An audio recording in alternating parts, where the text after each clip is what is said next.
you, etc. I think humans are just susceptible to that naturally. Fair enough. All right. So yeah, I'd say before we cancel ourselves, let's we exactly you called the him. I said roll back the tape. He's trying to lie. I don't know Get him. I don't know what she looks like. Roll she back might be. the tape.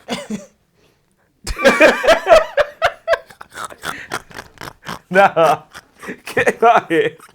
Get him out of here. This guy here, officer. Mama, you know you look Delayed reaction. Delayed reaction. You realise like you was like, am I the only one hearing this? You're supposed to be trying to deny that you said it. Let's double it down. It's like Bill Clinton. Have you seen Bill Clinton in court looking at pictures? What do you have when you cross a 40-year-old married father with his naive 17-year-old student? I'll tell you what I have.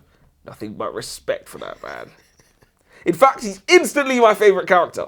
Of all time.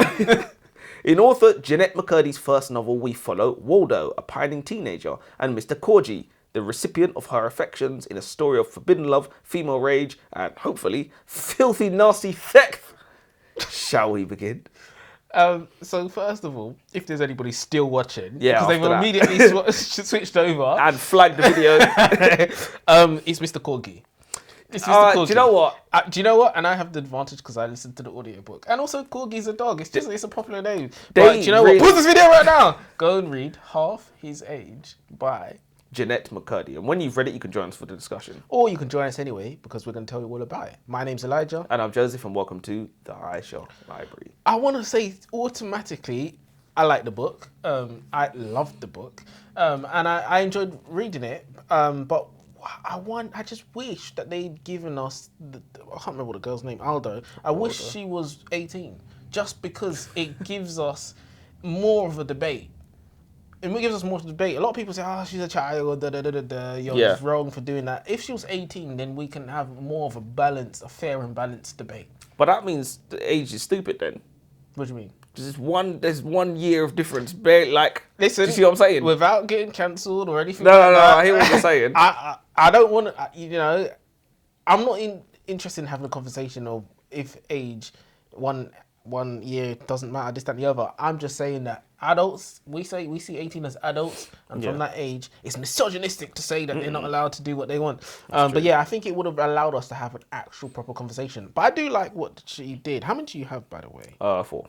I think I might have. Wait, hold on a second. Yeah, I've got 4 as well. I love how you made it seem like you was going to be like, oh, I've got 6 or 7. I'll go first. The story starts with Aldo, our young female main character who's developing an unhealthy obsession with her teacher, Mr. Corgi. Waldo periodically makes trips to the bathroom after class so that she can flicker a bean to his Instagram account. Insane. And I mean, that is crazy. Insane. Clearly, I'm in the wrong job.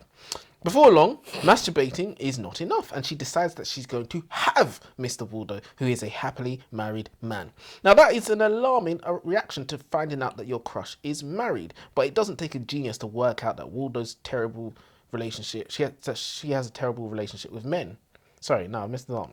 That Waldo's terrible relationship with men comes from her mother, who has constantly given her a terrible example. So her bad relationship with men clearly comes from her mother, because that's the example she's been given.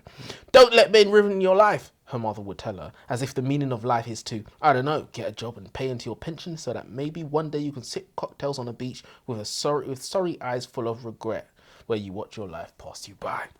Now, providing Waldo is successful in her conquest, automatically, because of the 18-year age gap between them, Waldo will automatically be painted out as the victim, even though she is written as the perpetrator, which begs the question, can she be both? Can she really be a victim and a perpetrator? If your answer is yes, then don't the same rules apply for Mr. Corgi?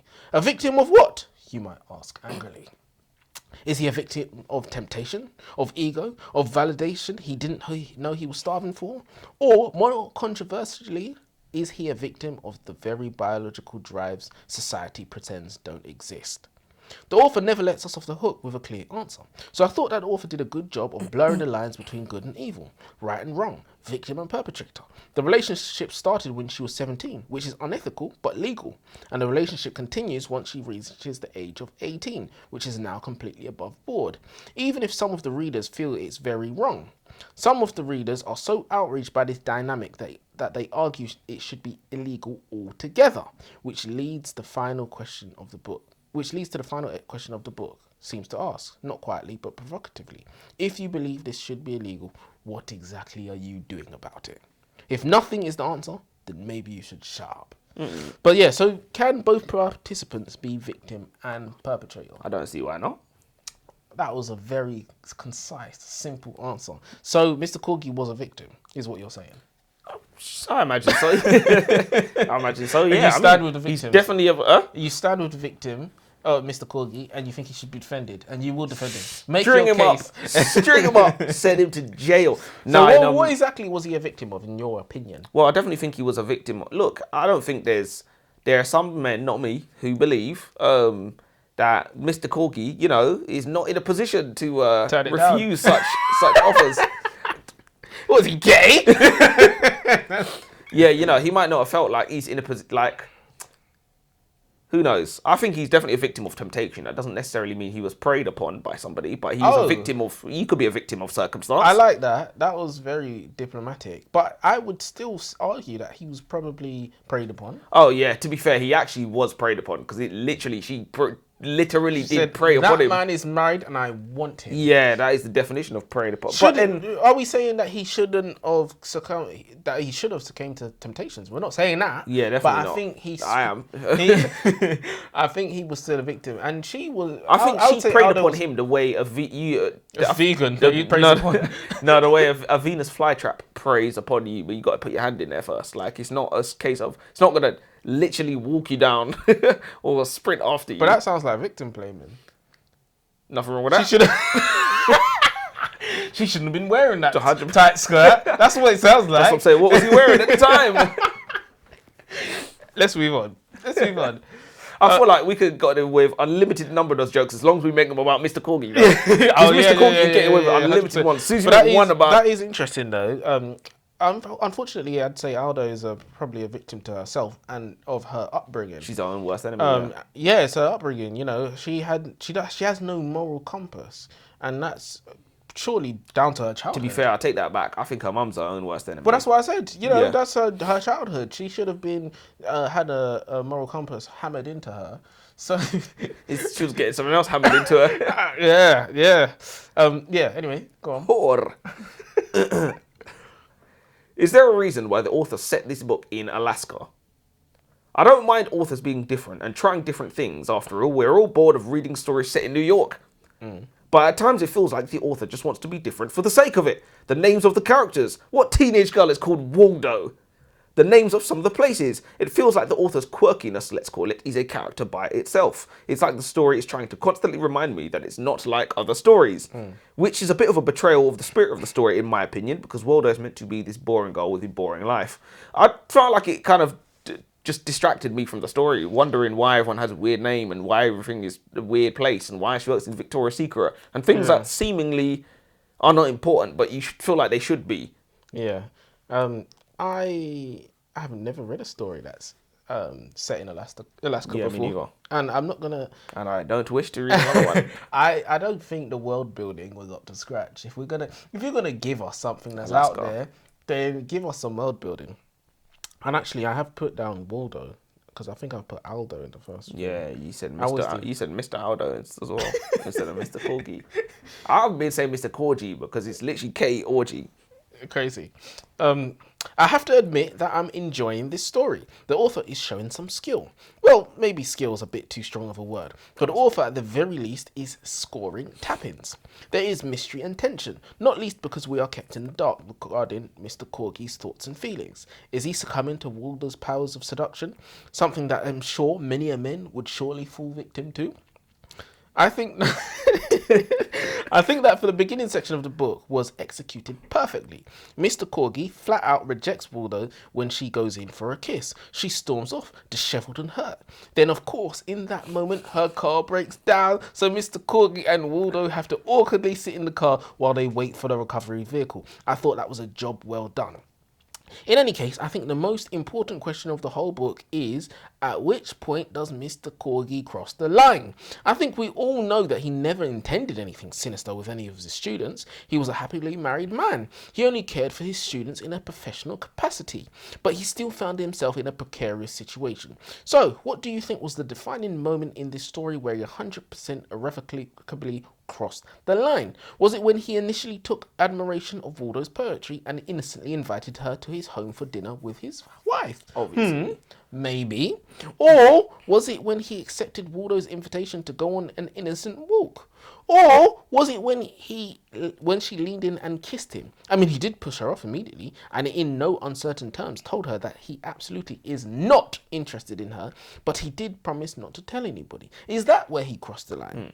I mean, do you seriously blame him for not wanting to tell anybody, including his wife? Do you honestly think that that was the wrong decision, Joseph? Where do you think he crossed the line? I think all three of those examples are crossing lines in different ways. Yeah, However, but surely this isn't something that's... Surely, I think teachers have invited students around for dinner for their family house. I don't think this is something that you've done a bad thing. I think just because another teacher did it with another student doesn't mean you should be doing it with this student. Yeah, I don't think we're saying that, but I don't think he crossed the line. I don't think that was crossing the line. I don't think inviting a student to your house for dinner is always crossing a line, but I definitely think this one was crossing a line. I don't know. Do you think that's fair? No, but life is unfair as well. It's definitely not unfair. But what I would say is he messed up from he decided to be a teacher that teaches girls. That's it. You messed up when you decided to become a teacher. Not only that, but like a teacher that teaches like girls. No, but he was teaching. It was mixed school. No, I hear what you're saying, but if you put yourself in a position to teach girls, they are not going to benefit anything from that other than baseless accusations,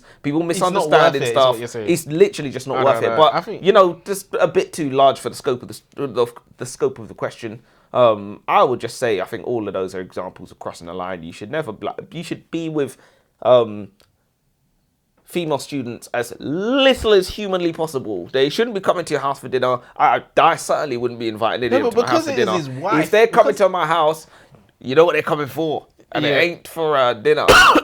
So I definitely think going on the walk was, for me, is where we crossed the line. Like, what are we doing here? Do you know what I mean? Because once the walk happened and then she leaned in to kiss him, I don't blame him for him not wanting to tell anybody. I think she tried to kiss him and he pushed her up and said, "Look, I ain't telling no one. I ain't telling my wife. I ain't telling. Don't do that again." No, I still don't think he done anything wrong there. I do think he done something wrong, but it is understandable not wanting to tell anybody. Anybody could understand why he wouldn't want to tell anybody. Just like you could understand why he might do what he did later in the book. You could understand both, but it's not saying you should do one or the other. It wasn't before long that Waldo jumped onto his lap. Again, he pushed her off, and then she noticed that he was fully erect. Are we seriously demonizing him for a natural bodily reaction? You're supposed to turn it off, apparently. So, all right. Final question before we move on: if you're the headmaster of the school, you want some too? No, I'm joking. Are you giving him the sack? Tax 10%. Are you giving him the sack for hosting her for dinner with his wife? You giving him the sack for that? I wouldn't immediately give him the sack, but I would always know in the back of my mind if, the complaint letters from the parents start rolling in for whatever reason. I'm not talking about scandal. Scandal is a different thing. Because you might sack him for that. No, I wouldn't. That you wouldn't sack. Nope. So if you found out he went for an innocent walk, are you sacking him? I'd probably strongly reprimand him, but I probably wouldn't sack him. Okay, so no. What if you found out that she kissed him and he pushed her off and he didn't tell anybody? Let's say you saw it on CCTV and he pushed her off and you could see that he reprimanded her and walked away. Are you sacking him for that? I'd be tempted. Yeah, but he was a victim. He was literally the victim. No, I hear what you're saying. So I feel like you couldn't sack him for that. Surely. Said who though? He was sexually assaulted and you're going to sack him? Yeah, that's the way of the world. That is the way of the world. So, no, but I'm tempted. I probably wouldn't know. Do you like my line of questioning there? No, it's good. They're good questions, but it's just like, I don't think I don't know what like the scope. Like, what point is you trying to make? Are you trying to say, you know, that he should get off scot free, or I'm simply like, asking if you personally put your seal of approval. No, but you personally said you would not sack him for these things. Then I think you can see and understand and agree with some of the things he did. No, I'm not saying. Listen, look, when to tell anybody. You know, in that situation, anybody might do the exact same, you know, just think, let it blow over sort of thing, let it be forgotten. Anybody might try and do that in that situation. I might try and do that in that situation.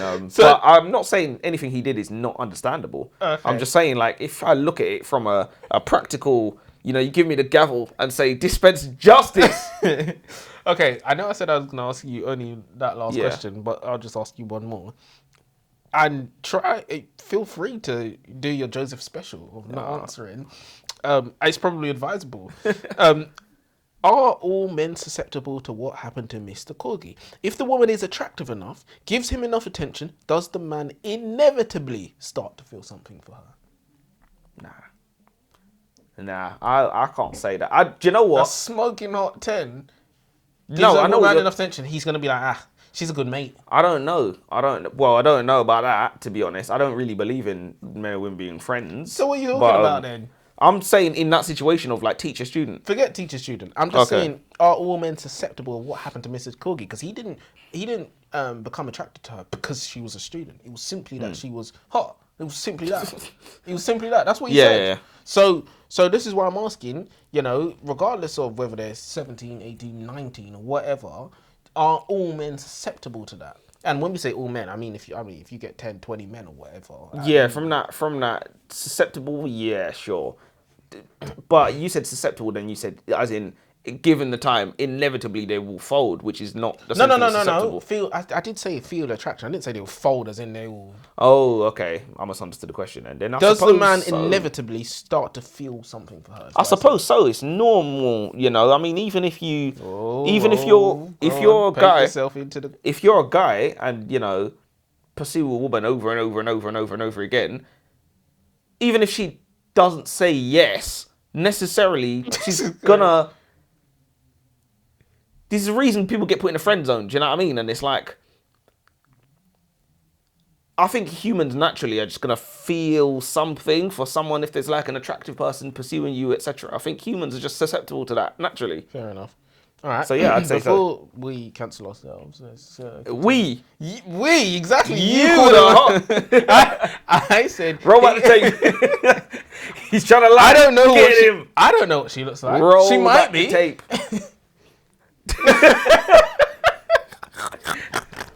Nah, get him out here. Get him out here. This guy here, officer. Mama, you know you look delayed reaction. Delayed reaction. You realise late. You was like, am I the only one hearing this? You're supposed to be trying to deny that you said it. Let's double it down. It's like Bill Clinton. Have you seen Bill Clinton in court looking at pictures? Was it the Epstein stuff? He's been brought. Bill Clinton's an ex-president. He's been brought into court, and they're showing him evidence of him at parties and this, that, and the other with younglings. And he's looking at pictures, and he's going, "Oh yeah," and he's like, "Bro, he's an old man," and he's going to his judge. He's like, "Oh, do you remember this?" The woman, his solicitor, is taking the paperwork away, and he's like, "No, ain't me." He's like, "Oh, Joker." Fucking idiot. Yeah. But to be fair, he's on the pictures. They can literally see him on the island. Yeah, but you know, he doesn't have to be damning himself like that. He's like, "Oh." His lawyer's like, "Are you sure?" Unwinnable case. That's like this actor Charlie Sheen, and he was doing an interview, and somebody the interviewer was asking him, "Are you on drugs right now?" And he was just saying things like, "No, I don't think so." And then she was like, "Are there any drugs in your house?" And he was like, "Not that I know of." Yeah. And if you find any of them, you should give them to you immediately. And when I say there's silence in the room, then he went, "No, there's no drugs." So you give them to me immediately. Oh gosh, people snitching on themselves, man. The white folk, the caucasity. So, Waldo is a compulsive shopper. I believe the author intended to frame this as almost a toxic addiction, which leads me to believe the author's never met a woman before in their life. Normal. In fact, listeners, if your girlfriend does not spend hours adding and removing things from her Shein basket, then good news, you have a boyfriend. Good news. Good news. I wonder what you thought of the author, including some current examples of online markets like Shein, Instagram being involved in there, Sephora being there, Victoria's Secret. I know you normally hate when authors go current. See, and this is where you've outlined. He said it makes it a 0 out of 5 any book. You've outlined my double standard. I think some things I'll let slide. So it didn't bother me in this book. Like Instagram, as I said, we always talk about Rebecca Yaros's book called Variations, where she used an app called Seconds. She invented an app called Seconds instead of just using Instagram. Yeah, that was an example of where it was just like, oh, just give us the Instagram. But if you start talking about Miley Cyrus and Billie Piper and Doctor Who and all these type of stuff, I don't like it. It's you know, we're not supposed to be. It ruins the immersion. It ruins the immersion to me. So to this Instagram, they served a purpose. They served a purpose in the story. And it's okay. After a while, it kind of gets, it's kind of like the point you made about World War II last time we talked about this, where it's just like everything is kind of a callback to something on Earth in some way. Like if you mention World War II, it's like the same thing, and it's like, when does it cross that threshold? Exactly, yeah. I feel like things like markets like Amazon, that's got to cross the threshold, surely. Alaska, do you know what I mean? Like, where do you draw the line? Yeah. You reference the country, legit. it's real. How dare you? You reference Earth. Yeah, so it's you just got to. So you're letting her off the hook for this? Yeah. This is fair enough. Cleared of all charges. And Mr. Corgi, I'd love to know what people are thinking and feeling while reading this book. Can you still feel the chemistry between the two main characters? Can you enjoy the romance even if you believe what they're doing is inappropriate? I honestly felt the rush and excitement of sneaking around and nearly getting caught in the stationery cupboard and so forth. I mean, as I was reading the book, the book started rising up and I had to catch myself. Snap out of it. Right. This is wrong. Mr. Corgi's doing a bad thing. It rose up 1.5 inches. Which led me to my next thought. Is Mr. Corgi a bad person? Or is he simply a good person that's found himself in a bad position? I mean, he certainly isn't written as a bad person. He isn't searching for young girls to exploit. He actively, on multiple occasions, tries to break off the relationship. There are countless times where he feels bad and guilty for what he's doing. He even tries to break things off with Waldo because she deserves better. He says, bad people are the ones that do bad without feeling bad, surely. They're the people who actively seek pleasure and do not take a moment to consider the repercussions of their actions. They are people who are not burdened by a moral compass. I, for one, can get behind the idea that Mr. Corgi is not a bad person. Well, that was before he exploded in his mistress's mouth while on the phone to his wife. That was diabolical. Gratuitous. Was it? Yeah. No. In fairness, I am making it sound worse than it actually was. It wasn't planned. Waldo said to him, "Oh, your wife is calling you. You should probably get that." And while he was on the phone, she started pleasuring him orally. Man said, "I love you too, honey." Insane. Insane. I've changed my mind. It was only here where he crossed the line. But in all seriousness, can you get behind the idea that Mr. Corgi is a good person who found himself in a bad situation? Or are you more likely to get behind the idea that he's a terrible person? And if you read the reviews on Goodreads, people are raging that he groomed Waldo. So of course they would say he's evil. What would you say? Oh, he's not evil. He's a good man. Loves his family. He's a family man. Teacher, give back back to the community. Give back to the community. Do you know what I mean? 100%. So he's always willing to lend a shoulder to cry on, to lean on. So he even tried to help Waldo out, you know, helping her out, giving her one-to-one with the poetry and all there that. You go. But in all seriousness, are we getting behind the idea that he's a good person that just found himself in a bad position? I think that's how he's written, like you said. Yeah. He's definitely like, I don't know if he's a good person or anything like that, but he's definitely not evil. He's just a guy that just found himself in a bad position through... He's no fault, but no fault of his own. No, I would definitely say some fault of his own, but it's like it's no malice or ill intent. Like he was just a teacher, like teaching, and then an opportunity fell in his lap. You're ploughing the student, but you're saying there was no ill intent. I mean, he certainly didn't scope her out and try and pick her up or whatever. Without so he's innocent. I'm just saying, without Waldo's intervention, he's he's an unwitting co-conspirator. So without Waldo's intention, he goes on about his business. So what you're saying is, without Waldo taking action, none of that would have happened. 100%. That makes her the instigator. So she can't be the victim then, surely. That's interesting. Yeah, but for her to give the go ahead, she tapped into something that was already there, surely. What do you mean? His attraction for her, he's willing to have sex with her, that was already there, even without, if she'd had no action or took no action, those feelings still were there. They just weren't tapped into. Well, we don't send people to prison for feelings. He doesn't deserve prison regardless, right? He doesn't deserve prison regardless, right? He should be rewarded. No, in all seriousness, we don't, if you think you're a good person and you never steal, gold bar falls in your lap and you know it's not yours, then would you say that you've always been a thief if you take it? Can you say you're a good person if you've never been given the opportunity to steal a gold bar?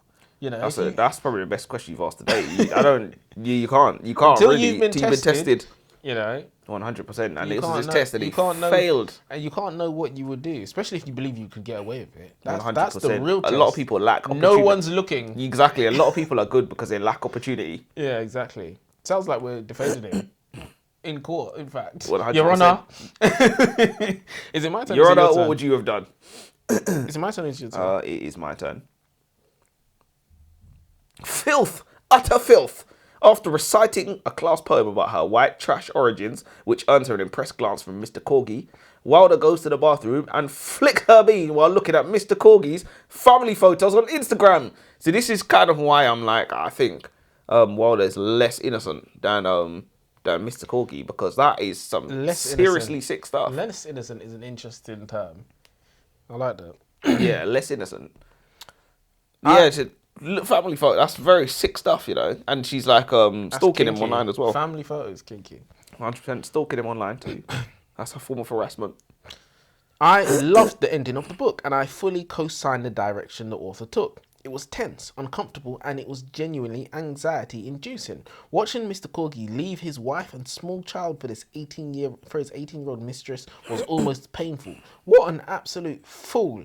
People will argue all day that he's the predator because his prefrontal cortex is fully developed. But by the end, it's hard not to see him as just an impulsive and emotionally immature as Waldo. And Waldo herself is clearly damaged beyond belief. The way she's written makes it obvious she isn't ready for a relationship with anyone, let alone somebody who's 20 years older.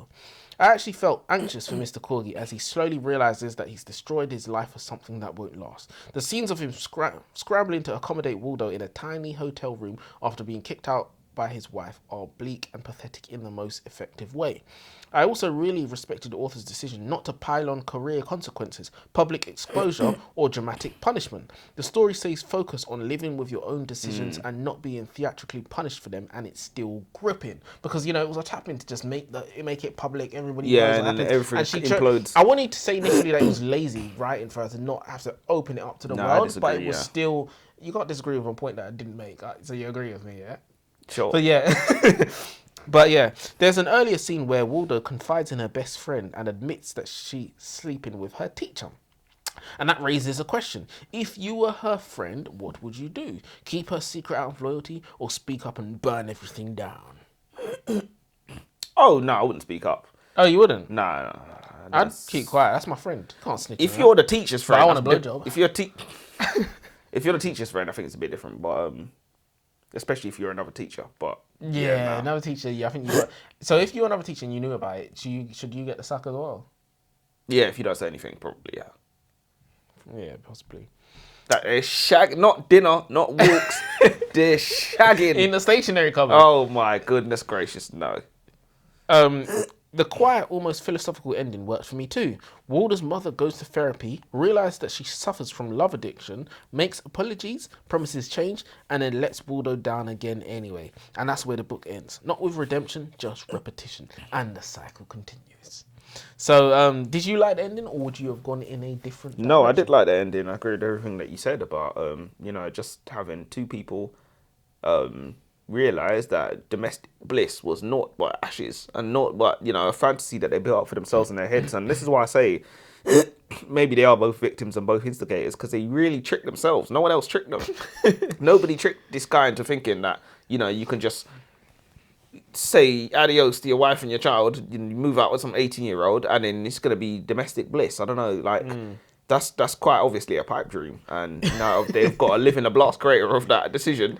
And they, what was it? It was like, what was it? A couple days? They didn't even last And then long. they was just like, oh, fuck this. Yeah. I feel like it was more about the forbidden office romance sort of thing, school romance sort of thing that was providing the fuel of the fire. So, And without that, they don't really even like each other. So do you think that the other readers feel the same way, that Mr. Corgi is a victim, and do you think they felt like he got justice in the end because his life exploded in front of him, his very eyes? Yeah, I think people. Do you think they were like, good? People with media literacy. I mean, I don't think that's. Do you think it serves him right?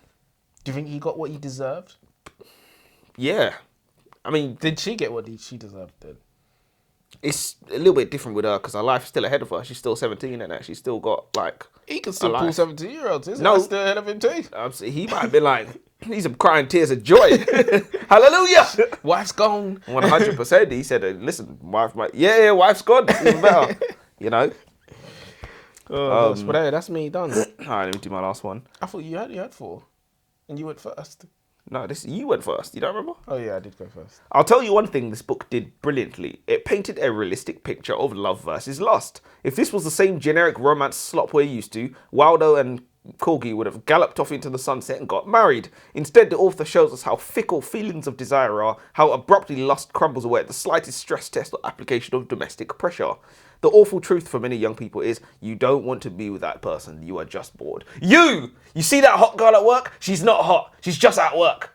You know, a lot of it is proximity or it's boredom or it's this or it's that or it's, you know, you want a little self-esteem boost. If you had juggled both of them like what he's supposed to do, 100%. she would have fizzled out and he could have just gone back home, and you know, no one would be, there'd be none the wiser. That is what wives are.